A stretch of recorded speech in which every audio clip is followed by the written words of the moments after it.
can a new chief executive change BP's image? Let's ask Peter Firestein. He's a corporate reputation advisor. He's also an author of the book Crisis of Character Building, Corporate Reputation in the Age of Skepticism.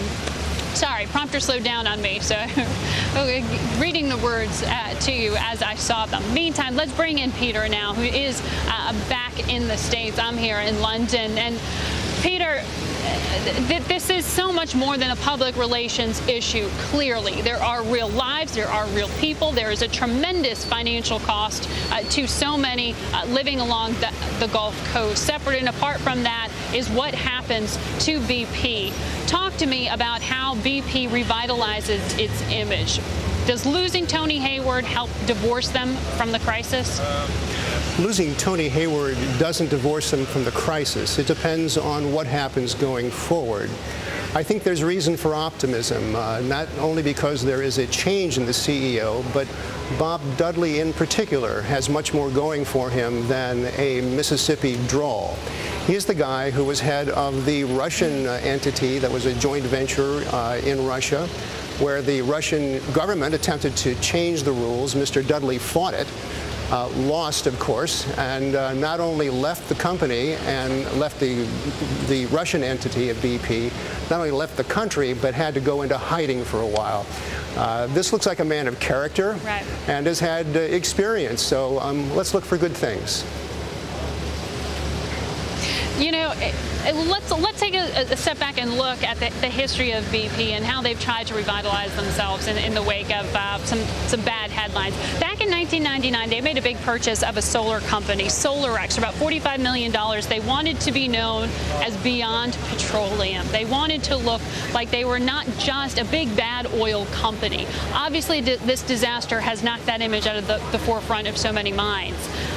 How do they pick and recreate that image now? Can they? You know, there has always been this strain of looking forward at BP. In fact, there are two BPs, in my opinion. One is the global integrated oil company we know that operates by an extreme pragmatism.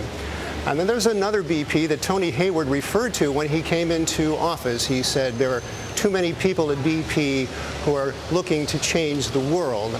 And he decided he was going to get rid of that strain at that point. In fact, there is a long tradition of BP doing ecologically, environmentally, and socially enlightened things. But it was always at the periphery, and that psychology and philosophy never really penetrated the operations of the company. But it is still there, and perhaps they will adopt that going forward. Yeah, I mean, Tony Hayward also had said he was going to focus very much on safety because, of course, he took this job in the wake of Lord John Brown leaving, followed by scandal there. Said he was going to focus laser-like on safety.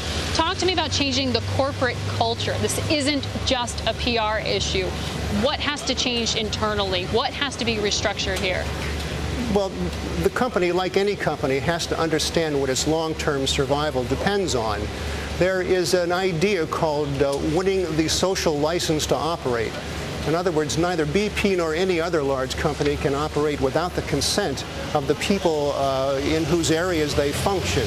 In the information age, everybody knows everything and there are no more secrets. They have to bring their entire culture, including their operating culture, into that philosophy.